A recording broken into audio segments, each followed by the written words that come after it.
এই কালকার কয়েকটা কিছু ভিডিও মানে ফেসবুকে দেখতাছি যে ঢাকা বিশ্ববিদ্যালয়ের কিছু চেতনাদারী মানে চেতনা ব্যবসায়ী মানে মাটিতে রাস্তায় রাজাকারদের ছবি আর্ট করছে।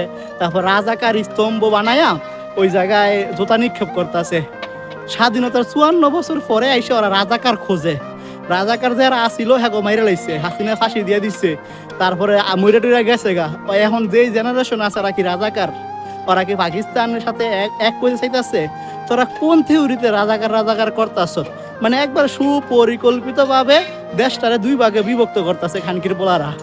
ঠিক আছে, এই চেতনাদারী ব্যবসায়ীদের এই বাইঞ্চদের দইরা দইরা খাই লাইট টানতি দরকার। মানে মানে কোন লজিকে ওরা যে রাজাকার রাজাকার চলে যাচ্ছে? মানে রাজাকার 54 বছর আগে এটি চলে গেছে গা। এখন এটা কিভাবে রাজাকার হয় ওরা? মানে আমার একটা বুঝাইতে বলতে এটা বুঝাইতে বলতে জিনিসটা যে রাজাকারটা যেন ওরা কিভাবে রাজাকারটা হইলো।